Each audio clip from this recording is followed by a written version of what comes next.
I didn't know if I was supposed to like respond at some point, and then I'm just like, okay. I'm just tired too today. Yeah. All right. You know some caffeine in your soul? No, then I won't sleep at all tonight. All right, everybody. We've got the Reverend Joshua Gerics here on the Inkwell this week. Welcome to the show. Oh, thank you. We love him. We love him. What's up, man? I'm not a terrible lot, man. Just got out of work and came here. Yeah, same. I came here and got all this ready to make some movie magic or whatever you want to call it. So for those of you out there that do not know, Joshua Gerics is a badass tattoo artist that I've been working with for many, many suns ups and suns downs, moons past.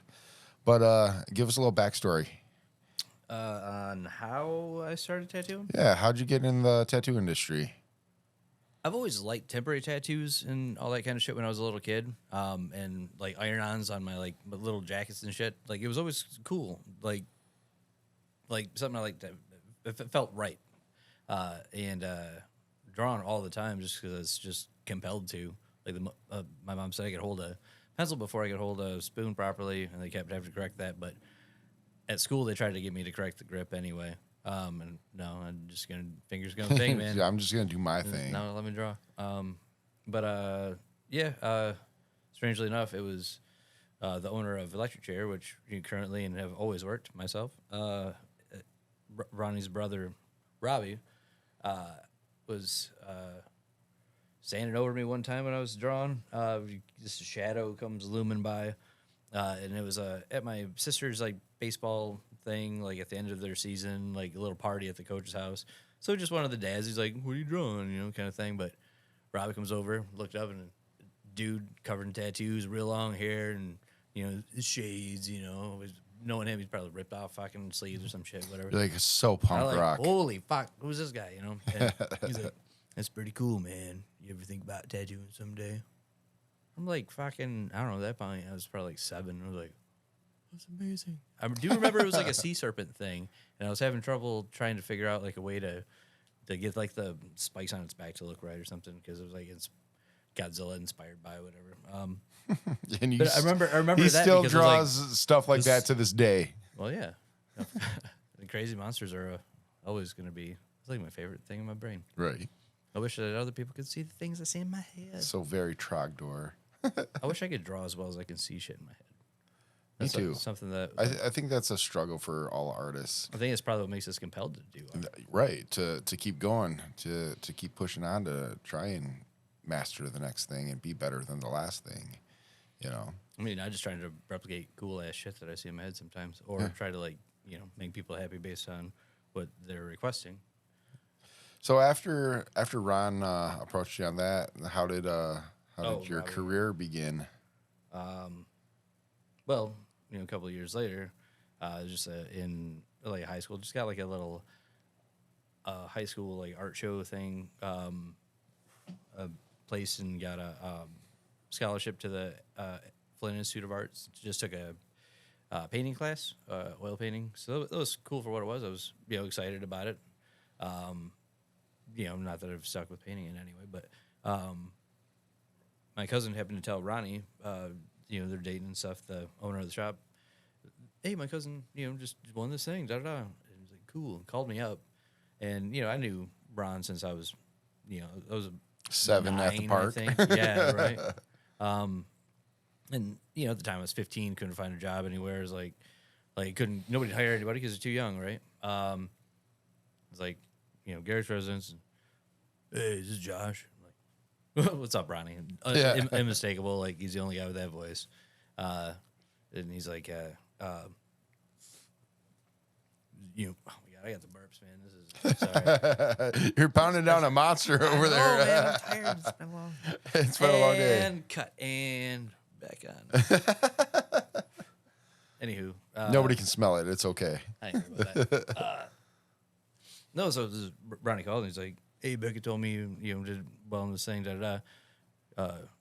You want to think about learning to tattoo? And I was like, all right, holy fuck, what? Like he's offered me a job as a floor boy to get into the business and used to it and stuff, and to help with the books To eventually get an apprenticeship to learn how to tattoo. So At 15. Yeah, I mean, like, This is why he's awesome, everyone. This is why he's like not built like everybody else. I mean, I was lucky for that, but I mean, I jumped to that opportunity. I got in trouble though for stealing the car because I didn't have a license yet, but I needed to go check out the shop. He said, "Hey, you know, come check out the shop, and you can start tomorrow. Meet the guys, whatever." And like a dumbass, I could have said, "Hey, man, you want to give me a ride?" But I was just like, "Oh yeah, cool." And then I was like,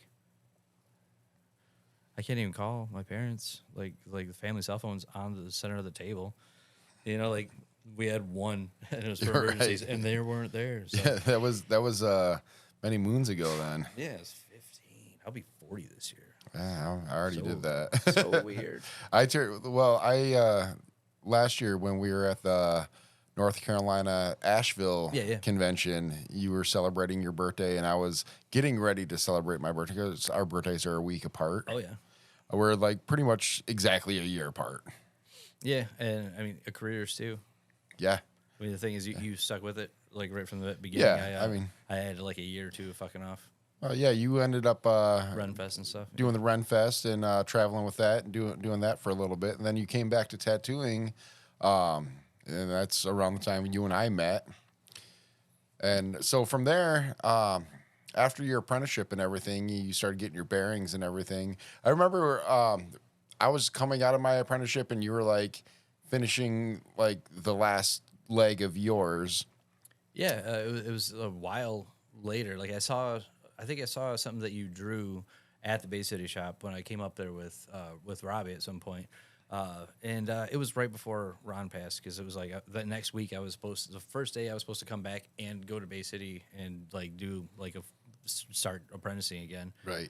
Was the next morning, woke up, and that's when I got the bad news, about Ronnie. Which is fucking devastating. Still to this day, it's still a weird hole. I'll never forget that day. Yeah, absolutely. But so yeah, I was like, oh shit, and I'm drawing that picture of him sitting on my bike or sitting on his bike at my open house. I think they had like a can of Coke or something, but he had that like black hat and sunglasses on. Sunglasses, it was just such a just cool tilted picture. down slightly, and I was like, Emilio. Yeah. So I drew that for my cousin Becca after he passed, and like backed away from the idea of tattooing again. Did a couple more Renaissance festivals, and then came back and was like, all right, I got to mean it. Yeah. Because when I was in North Carolina, the booth that we had for like my nut booth, I had the best nuts in the land, sweet nuts. It is what it is. I painted this Alice in Wonderland inspired, like caterpillar sitting on a mushroom smoking a big old hookah, but I made sure all his little every little claw foot thing was like holding onto the hose or the lighter or whatever. So he was a very involved looking creature. And one of our homies, came through because we had a place where people came to smoke weed pretty regularly. It's hippies, it's run fest, whatever. And it was totally legal too. Well, it was really. Oh, I mean, sure. It's plant. Doesn't matter. It should be legal. It should be legal everywhere. It's ridiculous. It's a freaking plant. Yeah, alcohol is way worse and marketed to everybody. So. I discuss that a lot with people all the time, like clients, and they complain about new dispensaries and things like that opening up, and I say, these dispensaries are coming in, they're beautifying these buildings, like right. the bars are just making people drunk and puking all over the street, but that's a whole nother that's a whole nother topic. So after you did the Red Fair and you came back, you took your apprenticeship more seriously and everything, and you really started getting going with it. So then did you notice during your apprenticeship or after you were kind of taking clients and everything that you started developing more of a noticeable style, would you say? I need to quit doing that thing in this fucking microphone. What, are you going to kiss it? No, because I'm hearing I'm clicking my tongues. Oh, that's... You're good, bud. No, you're overthinking it. I never really had one particular style. I like weird ass shit, and I like things with detail and like realism. Right, you're very versatile. I like surreal stuff. Like that's probably what like Dolly's stuff is like super inspiring because it was like like animated still life. It's not one of his most famous ones, but it's one that I studied the shit out of. The way that water was kind of flowing out, like in 0G, with like and the glass looked like glass, and they're both shiny and reflective, but they looked like what they're supposed to be, not like, hey, they have similar style because dude, this shit blows me away. Oh yeah. So like studying that kind of shit always makes me like try to think of what other little details I can add into something I'm already designing. And to still constantly make it look intentional.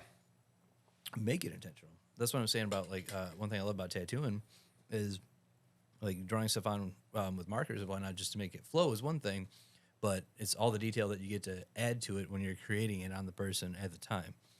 Like I get to put all that detail into the piece, like in just the right spots, not like on a piece of paper where it looks really cool and then Right, and it gives you a stencil's a stencil, and it gives you an outline's idea of outline. how it's going to look Right. on the body as well. But that's the magic of like being, the art part of it is what I love. Right, like earlier today, I was doing that sturgeon for Captain Matt, and I did a little trash polka with it in there, and I love that, like doing a paintbrush stroke to make it look intentional with a splatter or something like that, where it looks intentional and it flows with the piece and everything. I love working in that style. Everybody that knows me knows I love working in trash polka and controlled chaos. So I look at your work and I see how versatile that you are. And every tattoo, like, somebody could come up to me on the street and show me a tattoo. I'm like, fucking Josh did that, didn't he? Just, I can notice your work because I see that is part of your style, the attention to detail. I mean, that goes into your work. I mean, even regardless of if it's neo-tradish or based on a photograph, like I feel like there's more detail can be added. I have a tendency to want to, even when it's not going to really stay. Like it's like, oh, it's something that's a silhouette that's this big. I'm like, yeah, but I can use this black and this black that heals a little bit darker and still get like extra depth out of something that's already black and black. Right. I can't help but still do that. Oh, I did that today actually on that soldier piece. I didn't get to see it finished. I saw the silhouettes. I mean, you showed me the silhouettes when you were working on it on your iPad, and Yeah, when I came in to say goodbye to you at the end of my day at least, Right. I got to see the silhouettes, which I thought was really cool that you used an actual photograph from his military unit or his group Yeah. of buddies, and Said it you was were like- able to tattoo that on him rather than just pulling a stock image offline. I really like when I'm able to do things like that for clients, like actually, like use a background photo of like their own property or something like that, rather than just pulling up some generic trees as a reference or whatnot. It's always cool to be able to do something like that, Personalized. Yeah, exactly. So how long into your career would you say it was before you started traveling? And you were traveling hard for a while, man. I didn't do anything outside of like the Detroit convention. I did like Altered Skin Revolution, Port Huron, Grand Rapids, and Detroit a whole bunch of times. But it wasn't until 2013, Justin Howell and I were working at the Detroit convention, and I don't know where he's like, "Hey man, have you ever worked a show outside of Michigan?" I'm like, He's like, "Any reason why?" I'm like, "No, not really." He's like, "You want to do Chicago like in 2 weeks?" I'm like, "Fuck yeah!" And like literally like just went in blind. I had no idea what to expect because like Detroit's so like it's its own show, it's its own animal for sure. And that was Especially just the with match Renaissance that Center. sparked the rest of that fire. And Yeah, like all of the weird like almost panic in a way. Like, all right, we gotta have everything that we possibly need. Da, da, da, da. I know that there'd probably be a supplier, but we can't know that there is. 'Cause Right. I've done plenty of other shows, so I knew all that kind of stuff. But it's like out of state, so it's like you want to be on your game and be Right. I want to be impressive and fucking be booked up and make it dope. I didn't know how to advertise ahead of time for going or anything like that. It's all shit. well, yeah, that you kind of took learn time to along the learn. way. You kind of But, learn as you go. But yeah, went there, met like, made like 50 new friends. Like not like people you just encountered, like people like that I'm still like close to today. Like there's so many. Like I don't want to be any name dropping on this thing because it's so easy to do. But I love you all, and you fucking know who you are. You guys know who the fuck you are. I was fortunate enough to do a few shows with you and meet a lot of the people that you know on the road and everything. And great group of people, super fun, very welcoming. There's so many I'd love to name drop. But It's tough not doing it. It's tough not to do it. There's some that stand out to me that they're just sweethearts, you know. You know who you are. I love you. So you ended up gaining a lot of momentum. You picked up some more artists along the way from Electric Chair that started traveling with you and everything. You guys were the Ink Wizards. Yeah, that was a couple of years down the road because I started with doing shows with Justin, then Steve from the shop, Steve Hill, and then after family incident thing that he couldn't travel, so that was later after all the years. Yeah, because you guys were hitting it hard. Oh yeah, that was before the Ink Wizards became a thing. Because then Jack Loney came back, and her and I did a bunch of shows, and then that following season, Jeremiah approached us, and we like we're all coming from the same area. Because we're all going to the same shows. I mean, we're all buddies. Like, why don't we just travel in one big group? And at first I said no because I was like, I like being independent and I'm loyal to Electric Chair and yada yada. And like a couple shows after that, because I got boned in, but I couldn't find a partner for Denver a couple years ago, and it was like right before that, and it bummed me out because it was like the first time I like literally had like 5 different people say yes and back out, and it happens. I mean, it was just like, well, shit. So I did that show by myself, and somehow it just gave me like a downer mood about it. So Steve jumped on with them guys, with Mama Kate and Jeremiah, and pulled Jordan from the shop with them, and they did like Kansas City and something else. And I just saw the pictures and talking to them at the shop. I'm like, fuck, I have to do this. Yeah. So then you're like, all right, I'm in. Dude, seriously, the first show together, like it was the very beginning of a well-oiled machine. Like everybody knows their part for setting up and breaking down, and like what each person's job is. And the moment we're done with it, we all help each other. You set up at a convention? No, I know we were really good. I mean, honestly, I always set up. What are you talking about? Well, you were celebrating your birthday, and you talking about that? Yeah, one. You're like, I'm not doing nothing. I'm sleeping. That was a different time. Yeah, that was a really fun weekend though. It was a fun weekend. It was a horrible birthday though. Holy fuck. Oh, dude, it was way too long in a van and uncomfortable. Oh yeah, I mean, we had 8 people for 14 hours in a van. We survived so bad. We survived the mountain. We did. Were all right. We did. That was such a fun weekend though. I had a blast. And I'd really like to do that show again, even though it was a smaller show. Asheville was just a lot of fun. It was just so much fun. So, what are some of the favorite shows that you did? Like, any stand out to you? Well, Chicago was always going to have a special place just because it's Chicago. I mean, like, it was my first show out of the state. It was a wonderful show every single time I've ever been there. It's only grown. Like, at first, there was like some 200 booths or whatever, and it was at the Crown Plaza, and then it moved across the street, then and then it finally went to the convention center when it got too big, and now it like rivals like Philly, which is like the largest one. Philly is amazing. Largest show on the planet. Huge. It broke the record at least once. Did it? I don't know if it's been since, but that was a couple years ago. But so even bigger than Mario Barth's largest tattoo show on earth. I don't know in what Vegas. That is. So. Oh no, nope. I guess it's one of the biggest. Cool. It's in Vegas. So Chicago. Any of the other ones that you've done? Tatlantis was beautiful, but if you don't bring people to tattoo, nobody is going to a. Well, what was that show like? I didn't fucking tattoo. I went. Just how was the show itself? That's exactly it. Though there was nobody. You were just on vacation, pretty much. Yeah, I mean, like the handful of people that were there tattooing were tattooing, and I was hanging out with a bunch of my artist buddies, made some new buddies.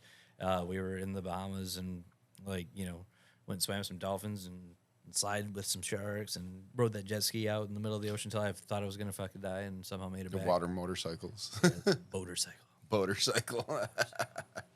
Well, still, I mean, that was great, but it's not a bad experience though. No, I had 2 people that were going to come down. One was going to be a possible 2 days in a row, and then the other one was going to take up a whole day.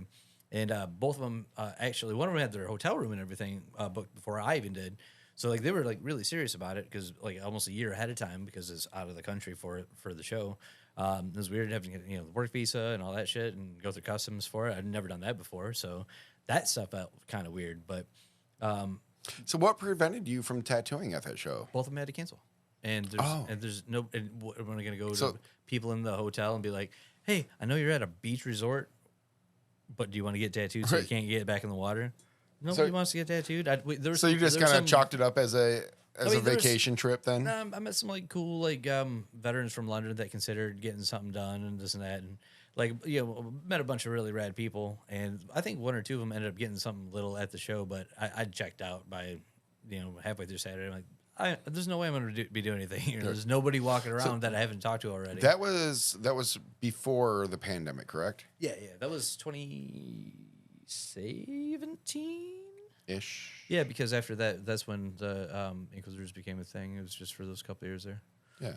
But- So now, speaking of the pandemic and everything, and how much the industry has grown, and all these conventions, the whole travel circuit and everything, how much that's grown over the years, and with the popularity of the TV shows and everything that has just brought tattooing and the tattoo industry to the public eye and has just made it socially pretty cool, especially for us. Yeah. What do you think of the current state of the tattoo industry right now as it stands? I don't think I really get to have too much to say about it with not doing shows like I was doing religiously and taking a hiatus right now. I'm just kind of chilling and doing my normal shit. So I have enough supplies in my booth to basically be able to tattoo for a full year without having to restock much.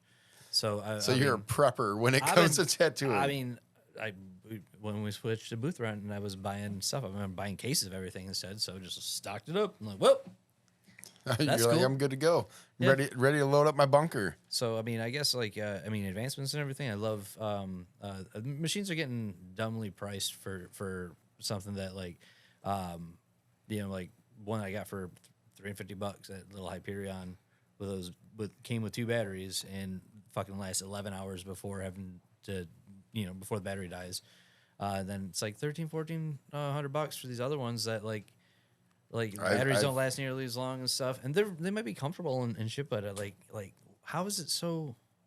I don't know. I feel like it's unnecessarily expensive for some of the equipment. But regardless, because it'd be different if it was like the best of the best, and it felt like it was the best of the best. So, me, I love buying new equipment. I do too, but I love having, the cream of the crop stuff, that the new that comes out, all that good fun stuff, like the name brands, and I love trying all things, and I love trying all new things too that come out, and even some knockoff no name brands and stuff like that. I just love. I'm a gearhead. I'm a tech guy, and I love new shiny things. But I agree with you. Machine pricing is getting outrageous. Back in the Detroit show, back in March, I just spent $1,300 on a machine that had just come out, the new Critical Torque. $1,300. And that was a pre-release special pricing. right. How do you feel about the machine? I love the machine. I love it. There's a few things I would change about it. Not many gripes. I feel like it could be a little bit lighter, and they could maybe improve on the grip a little bit. I know it comes with 2 different grips. I feel like the one's a little too bulky, and then the alternative to that is just a little too small. So that like someplace right in the middle, it needs to land for the grip. Find it, Goldilocks. You gotta find that. I know, right? Just right. The one that's just right. The porridge that's perfect. But, everything's getting more expensive in the world, period. Yeah, I mean that's the thing. It is a thing. But I mean, with the way everything is currently, I love that I can tattoo whatever the fuck I want. If I can imagine it, I can get like a really high def picture and turn it into a tattoo, or I can just get inspired by something and draw whatever I feel like. And the equipment doesn't need to get better. It's already amazing. Yeah. I mean, I feel like any solid tattoo artist could pick up a freaking, $20 cam machine and still whip out a badass tattoo. It's just having nicer equipment makes the job a little easier. Right. See, now, if I could, like, have some Wish-like stuff done, I wish that there was a really good metallic-looking ink that could actually look metallic, but that's impossible with your It is skin. impossible. I know. It would be amazing, though. Like, but It would be really cool. I wish. Listen, they make fucking edible glitter. They can fucking figure that shit out. Edible glitter.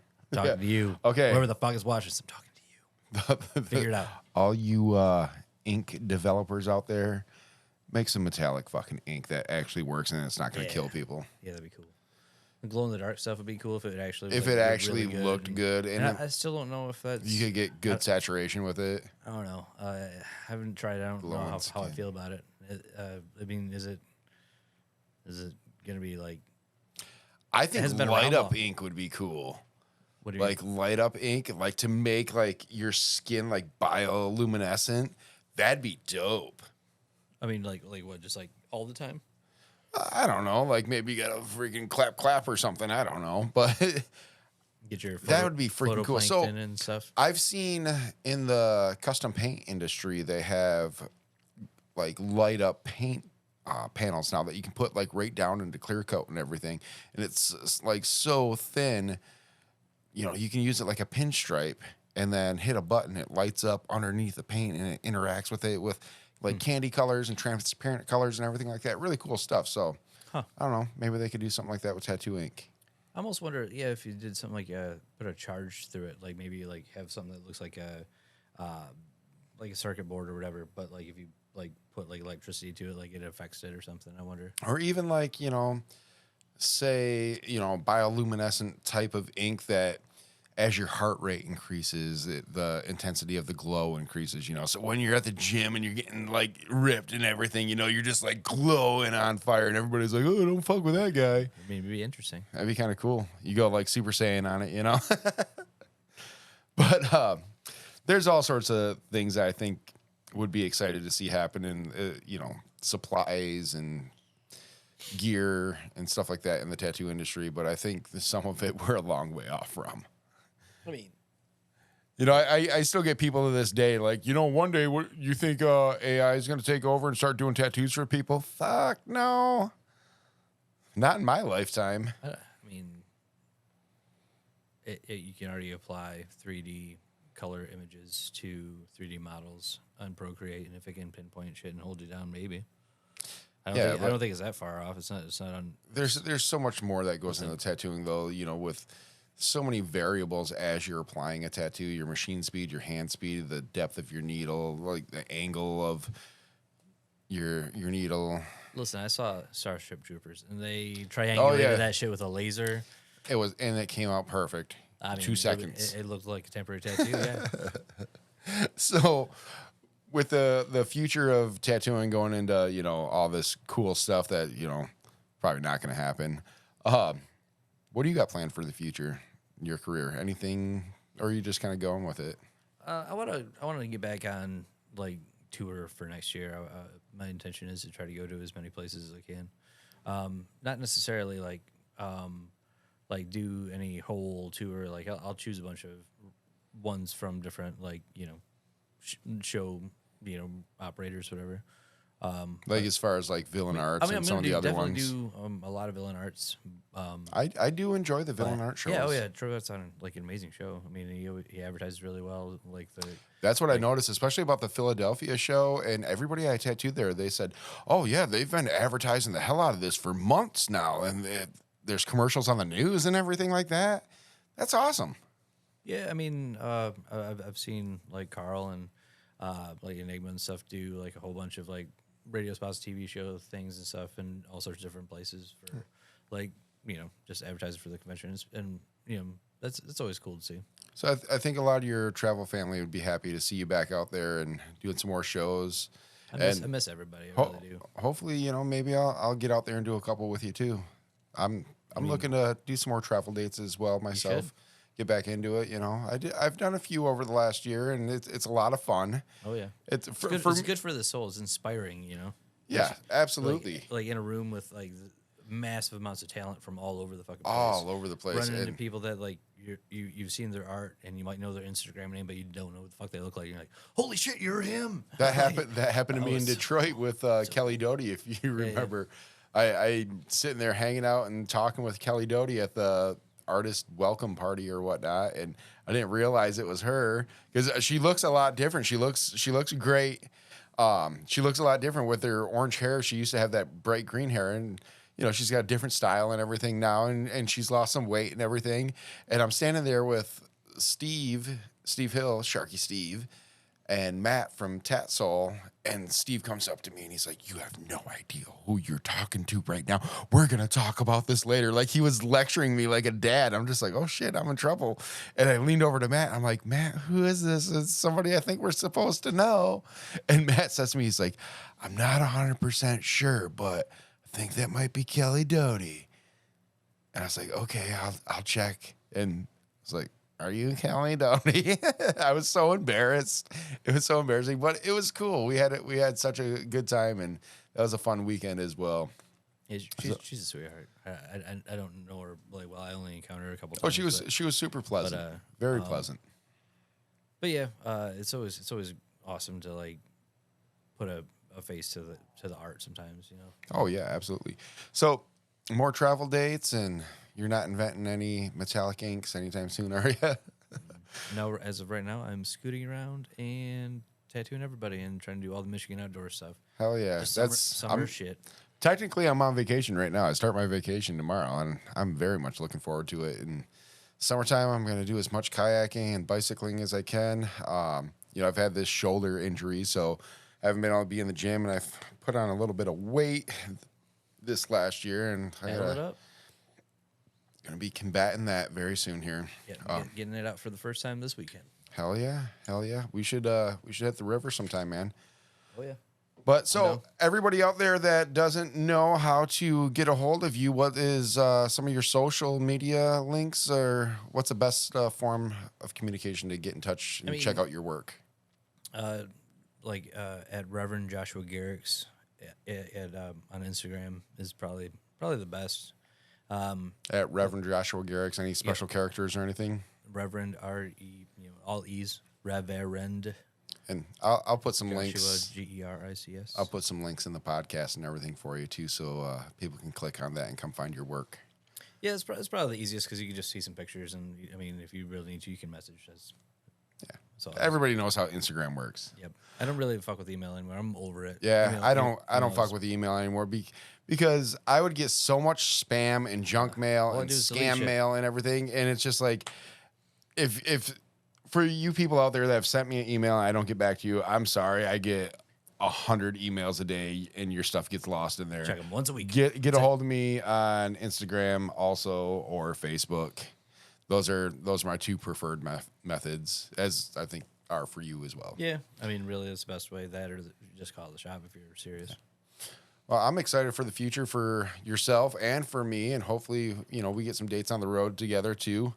I really appreciate you coming and re-recording this. We had some technical issues the first time around, but I think we locked everything down this go, and we didn't have any trouble this time. But I appreciate you coming on the show again, man. I appreciate you having me.